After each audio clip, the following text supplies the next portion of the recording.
South ఇండియాలోనే అతి తక్కువ ధరలకే నాణ్యమైన రత్నాలని అందించే ఏకైక సంస్థ 6JVR.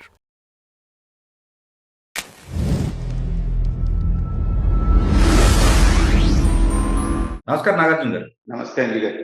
నిన్న తిరుపతిలో జరిగిన ఘటన చాలా బాధాకరమైన విషయం అండి. ఎక్కడ లోపం జరిగి ఉంటుందండి? అంటే అంజి గారు, మనం సబ్జెక్ట్‌లోకి వెళ్ళబోయే ముందు మీ ఛానల్ ద్వారా ఈ వీడియో చూసే వాళ్ళందరికీ కూడా నేను ఫస్ట్ ఒక డిస్క్లైమర్ ఇవ్వబోతున్నాను. ఇప్పుడు నేను మాట్లాడే మాటలు ఏవైనా కూడా మీ యొక్క భావాల్ని, మనోభావాల్ని దెబ్బతీస్తే నన్ను క్షమించాల్సిందిగా కోరుతున్నాను. ఎందుకంటే కొంచెం నిష్కర్షగా, నిజాయితీగా నిజాలు మాట్లాడాలనేటువంటి ప్రయత్నం మాత్రం చేస్తున్నాను నేను. ఎవరిని నొప్పించాలనేటువంటి భావన నాకు లేదు. అంజి గారు, మనం ఈ సంఘటనని తప్పు ఎవరిది అనేటువంటి దాన్ని మనం చూసే ముందు, మొన్న కొద్ది కాలం క్రితం జరిగినటువంటి పుష్ప 2 మొట్టమొదటి రోజు జరిగినటువంటి తొక్కిసలాటకి, ఇవాళ తిరుమలలో జరిగినటువంటి తొక్కిసలాటలో పోయినటువంటి ప్రాణాలకి తేడా ఏమన్నా ఉందండి? అది ఎంటర్టైన్మెంట్, ఇక్కడొచ్చేసి భక్తి. అదేనండి నేను అనేది. ఏంటంటే కంపారిజన్ కొంచెం ఆర్డ్గా ఉండొచ్చు, కానీ అది సినిమా అనేటువంటి పిచ్చితోటి మొట్టమొదటి రోజే నేను మా ఫేవరెట్ హీరో సినిమా చూడాలి అనేటువంటి ఒక వెర్రితనంతో వెళ్ళి అక్కడ ఒక నిండు ప్రాణం పోయింది, రెండో ప్రాణం అటు ఇటు కొట్టుమిట్టాడు.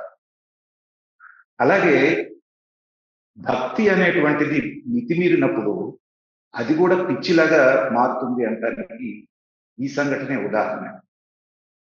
వైకుంఠ ఏకాదశి నాడు వైకుంఠ ద్వారం ద్వారా వెళ్ళి వెంకటేశ్వర స్వామిని దర్శనం చేసుకుంటే సాక్షాత్తు నేరుగా నేను వైకుంఠానికి వెళ్తాననేటువంటి ఒక పిచ్చి భావన ఏదైతే ఉందో అది బలంగా ప్రజల్లో ప్రబలటం వల్లనే వాళ్ళు ఈ యాక్సిడెంట్ జరిగి ఇంతమంది చనిపోయారనేటువంటిది నా భావన అండి. మనకి ఆధ్యాత్మికత అనేటువంటి దాన్ని పక్కదోవ పట్టించి రకరకాల అవతారాల్లో భగవంతుడు భూమి మీదకి వచ్చి ఏది మంచి ఏది చెడు, ఎలా చేయాలి ఎలా చేయకూడదు అని చెప్పినప్పటికీ కూడా మనం వాళ్ళు చెప్పిందంతా పక్కన పెట్టేసేసి మన ఇష్టం వచ్చినట్టు చేయటం వల్లనే ఈ దారుణం జరిగింది అనేటువంటిది నా భావన. మొట్టమొదటి వివరాల్లోకి వెళ్ళబోయే ముందు ఆ చనిపోయినటువంటి వారి కుటుంబ సభ్యులకి నా ప్రగాఢ సానుభూతి. ఎలాగంటే ఎలా జరిగినప్పటికీ కూడా ఒక నిండు ప్రాణం అనేటువంటి అకారణంగా పోవడం అనేటువంటి మనందరం బాధపడాల్సిన విషయం, సంతాపం తెలియజేయాల్సిన విషయం. ఆ రకంగా నేను సంతాపం తెలియజేస్తాను. అయితే కొంచెం ఆధ్యాత్మికత గురించి తెలిసిన వాడిగా, చదివిన వాడిగా నేను అర్థం చేసుకున్నది ఏంటంటే, పరమాత్మ నుంచి వేరుబడినటువంటి జీవాత్మ మళ్ళీ పరమాత్మని చేరాలి అనేటువంటి ప్రయత్నంలో జరిగే ఈ ప్రయాణమే భగవంతుడు తన మాయని ఛాయగా ఈ జగత్తు సృష్టించి దీంట్లో ఆధ్యాత్మిక ప్రయాణం చేయండి అని మనం అందరినీ పావులాగా, ఆటబొమ్మల్లాగా ఇక్కడ వదిలాడు. మళ్ళీ మనందరం వీటినన్నిటినీ దాటుకొని ఆ పరమాత్మని చేరేటువంటి ఈ హైడ్ అండ్ సీక్ ఆట ఏదైతే ఉందో అదే ఈ మాయా జగత్తు, ఈ ప్రయాణం, ఆధ్యాత్మిక ప్రయాణం ఏదైనా కానీ మొత్తం మనం ఆధ్యాత్మికతని అన్ని గ్రంథాల సారాంశాన్ని చెప్పాలంటే ఇంతే. ఇదంతా దాటుకొని వెళ్ళి జన్మరాహిత్యాన్ని పొంది అహం బ్రహ్మస్మి, నేనే దేవుణ్ణి అనేటువంటి స్థితిని పొందడం అనేటువంటిది అది హైయెస్ట్.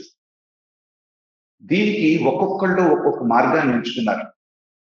ఎంచుకుంటం ద్వారా ఏంటంటే, మీరు గమనించండి అంజి గారు, ప్రపంచంలో ఎన్నో మతాలు ఉన్నప్పటికీ ఆ మతాలన్నీ కూడా ఏంటంటే ప్రాపంచికమైనటువంటి సుఖాలను మాత్రమే కోరుకుంటాయి. కానీ ఒక్క సనాతన ధర్మం అయినటువంటి హిందూ ధర్మం మాత్రమే నాకు ఈ ప్రపంచం వద్దు, నాకు జన్మరాహిత్యాన్ని ఇవ్వు, మోక్షాన్ని ఇవ్వు అనేటువంటి ఒకే ఒక్క లక్ష్యంతో పనిచేసేటువంటి ధర్మం ఏదన్నా ఉందంటే అది సనాతన ధర్మం, హిందూ ధర్మం. అందుకనే ఎంతమంది ఎన్ని రకాలుగా దీన్ని డిస్టర్బ్ చేయాలన్నా కానీ ఇవాటి వరకు చెక్కు చెదరకుండా ఉంది అంటే దానికి ఉన్నటువంటి ఒక ప్రత్యేకత.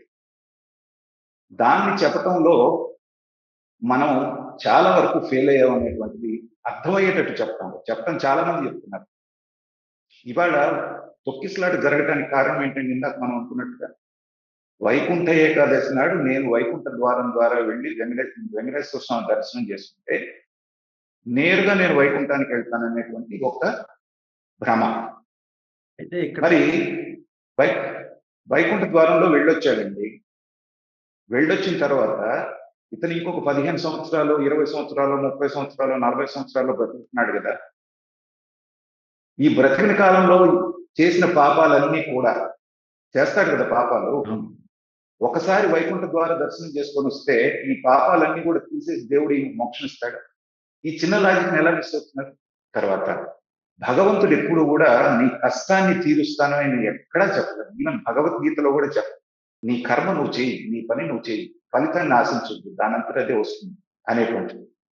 నిజంగా భగవంతుడే కష్టాలు తొలగించేసి మీరు చేసిన పాపాలను తీసేయగలిగితే ధర్మ సంస్థాపనార్థ రామాయణ కాలంలో చెట్టుచాటు నుంచి వారిని దొంగతనంగా బాణం వేసి చంపినటువంటి ఫలితాన్ని మళ్ళీ కృష్ణావతారంలో వచ్చిన తర్వాత బోయవాడి చేతిలో అదే బాణంలో కృష్ణావతారం సాధించడం అంటే మనకేం చెప్తుంది అంజి గారు? అవును. అంటే భగవంతుడైనా ధర్మ సంస్థాపన కోసం ఒక పని చేస్తే ధర్మానికి విరుద్ధంగా ఆ ఫలితాన్ని అనుభవించాల్సింది. అంటే భగవంతుడికే తప్పనప్పుడు నువ్వు నానా పాపాలు చేసి ఒకరోజు వెళ్ళి వైకుంఠ ద్వారంలో నుంచి వెళ్ళి దర్శనం చేసుకొని వస్తే వైకుంఠ ప్రాప్తి జరుగుతుందండి. ఇలా జరిగితే మునులు ఋషులు అనేటువంటి అనేక మంది ఒంటికాల మీద నిలబడి తపస్సులు ఎందుకు చేశారండి? సో ఈ పిచ్చి భ్రమలన్నీ కూడా మనం ఈ ఆధ్యాత్మిక గురువులు అనేటువంటి వాళ్ళు చెప్పేది బాగానే చెప్తుంది, కానీ మనకి కావాల్సింది మాత్రమే మనం తీసుకుంటాం. ఇవాళ మనం వెంకటేశ్వర స్వామి గురించి మాట్లాడుకుంటున్నాం అంజి గారు. ఆయన్ని ఒక్క 4 గంటలన్నా ప్రశాంతంగా మనం నిద్రపోనిస్తున్నామో చెప్పండి. తెల్లవారుజామున 2:30కి సుప్రభాత సేవని మొదలుపెట్టి అర్ధరాత్రి 12 గంటల వరకు ఆయన నిలువుగాళ్ల మీద నిలబెట్టి మన కోరికల చిట్టా అంతా ఆయన ముందు విప్పి, ఎలాంటి చిట్టాలు? పెళ్లి కావాలంటే మంచి భర్త రావాలి, మంచి భార్య రావాలి. పెళ్ళైపోగానే నాకు మంచి త్వరగా పిల్లలు కలగాలి, పిల్లలు కలిగినాక వీడు మంచి సీట్ రావాలి, సీట్ వచ్చినాక వీడి సాఫ్ట్వేర్ జాబ్ రావాలి, అమెరికా వీసా రావాలి, వీడికి మంచి పెళ్ళాము మొగుడో రావాలి. ఇవన్నీ దేవుడు చేస్తే మీరు చేసేది ఏంటండి? దీన్ని ఎందుకు మర్చిపోతున్నాం? భగవంతుడిని ఎందుకు మనం ప్రార్థించాలి అంటే, ఏ కష్టం వచ్చినా దాన్ని ఎదుర్కొనేటువంటి మానసిక స్థైర్యాన్ని నాకు కల్పించు అనేటువంటి ఒక భావన మాత్రమే భగవంతుడికి చేసేటువంటి పూజలో మనకు ఉండాలి. ఎందుకంటే భగవంతుడు నువ్వు చేసిన పాపాలన్నింటినీ తీసేస్తే ఆయన పెట్టిన నియమాల్ని ఆయనే అతిక్రమించినట్టు. పాపం చేసిన వాడికి కష్టం, మంచి చేసిన వాడికి సుఖం రావాలనే నియమం అనేటువంటిది ప్రకృతి భగవంతుడు నియమించింది. నువ్వు వెళ్ళి తీసుకెళ్లి పూజ చేయగానే ఇంకొక మాట ఏం చెప్తారు? ఆపద ముక్కుల వాడు, వడ్డీ కాసుల వాడు, ఆయన హుండీలో ఇంతేస్తే మన పాపాలన్నీ పోతాయి. ఇది ఇంకో పిచ్చి భ్రమ. సాక్షాత్తు లక్ష్మీదేవినే భారీగా పొందినటువంటి వాడికి నువ్వు ఇచ్చే నిలువు దోపిడీను, నువ్వు వచ్చే వడ్డీ కాసులు ఒక లెక్క. ఏంటండి అజ్ఞానం?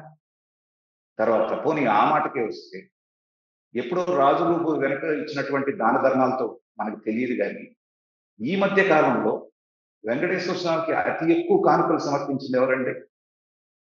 మనకు తెలిసి 2 వ్యక్తులు కనబడతారు. ఒకళ్ళు విజయమాల్య, రెండో వారు గాలి జనార్దన్ రెడ్డి.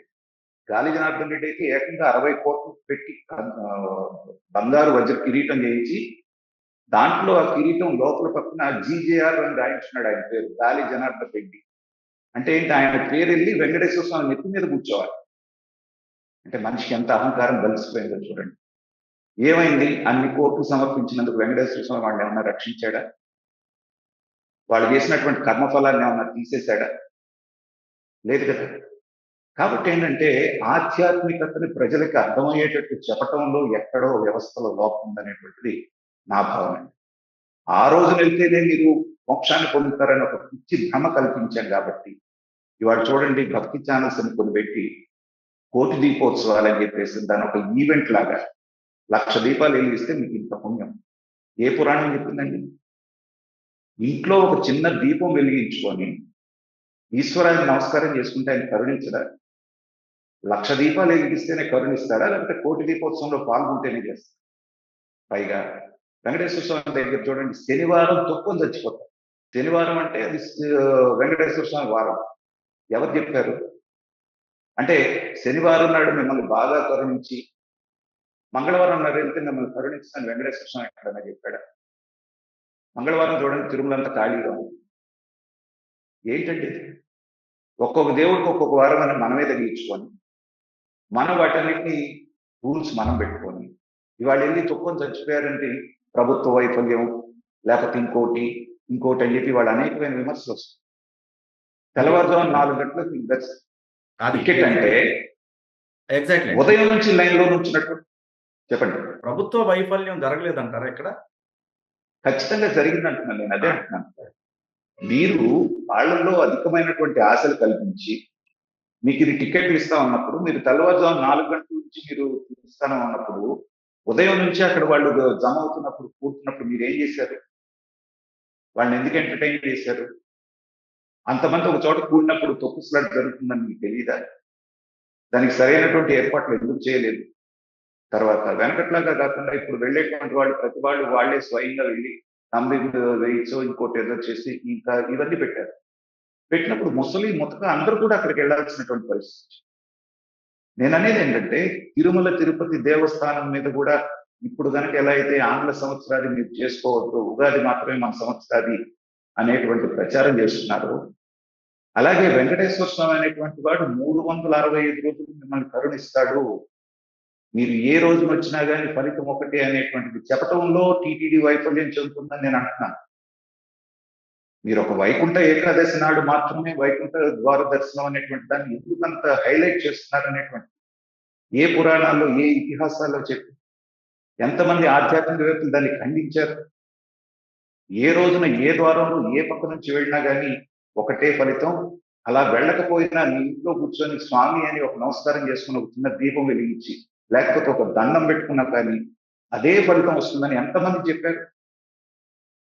చెప్పినా వెళ్ళకపోదు వినకుండా వెళ్ళటం అనేటువంటి ప్రజల తప్పు అంటున్నాను. అది. ఈ అజ్ఞానాన్ని తొలగించాల్సినటువంటి బాధ్యత మనందరి మీద ఉంది. సమాజం మీద ఉంది, ఆధ్యాత్మికవేత్తల మీద ఉంది, టీటీడీ అనేటువంటి దాని మీద ఉంది, ముఖ్యంగా టీటీడీ మీద ఉంది. ఎందుకంటే ఉన్నటువంటి టికెట్లకు మించి 10 ఇంతలు 20 ఇంతలు జనాభా వస్తే వాళ్ళు మాత్రం ఏం చేయగలుగుతారండి? ఈసారికి లేదు అని చెప్పేస్తే నష్టం ఏంటి చెప్పండి?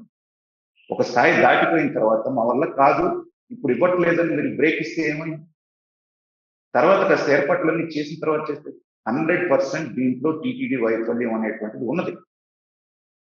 కానీ తొక్కిసలాట్లో చనిపోయిన వాళ్ళకి అల్లు అర్జున్ మాత్రమే బాధ్యం చేసినట్టుగా ఇక్కడ టీటీడీని మాత్రమే బాధ్యం చేస్తే నేను ఒప్పుకోనండి. వెళ్ళిన వాళ్ళ బాధ్యత లేదా? అక్కడ అంతమంది జనాభా వస్తారని తెలియదా? తొక్కిసలాట జరుగుతూ ముసలాళ్ళని తీసుకొని వెళ్తే ఏం జరుగుతుందో తెలియదా? కాబట్టి భగవంతుడు అనేటువంటి వాడు భగవంతుడే, సర్వాంతర్యామి. ఇంట్లో ఉండి నమస్కారం చేసుకున్నా కూడా ఆయన ఫలితాన్ని ఇస్తాడనేటువంటిది జనంలో చెప్పడంలో మనం ఎక్కడో మన సమాజం, మన ఆధ్యాత్మికవేత్తలు, తర్వాత టీటీడీ ఇక నుంచి అయినా దీని నుంచి పాఠాలు నేర్చుకోండి.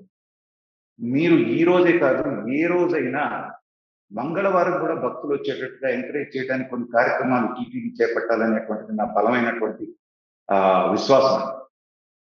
ఎందుకంటే మంగళవారం రోజు వెంకటేశ్వర స్వామి ఖాళీగా ఉంటాడు, మేము పట్టించుకోవడం ఎక్కడన్నా ఉందా?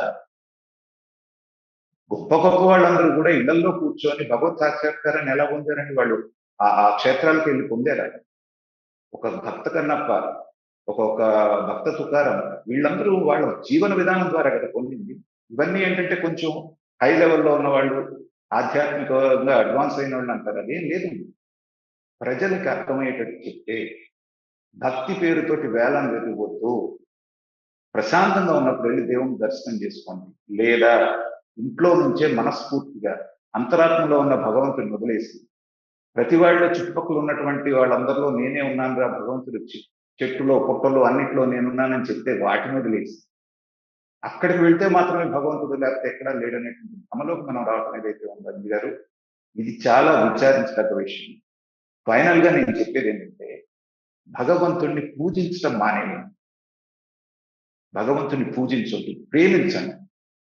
మీ తల్లిని తండ్రిని ఎలా అయితే ప్రేమిస్తారో అలాగ భగవంతుడిని మీలో ఒకటిగా చేసుకొని ఏ కష్టం వచ్చినా ఏ సుఖం వచ్చినా తల్లిదండ్రులకు ఎలా అయితే చెప్పుకుంటారో, వాళ్ళ దగ్గర నుంచి ఎలా అయితే స్వాంతన పొందుతారో ఆ స్థాయికి భక్తిని దాటి ప్రేమ దాకా వెళ్ళాలి అనేటువంటిది నా భావన.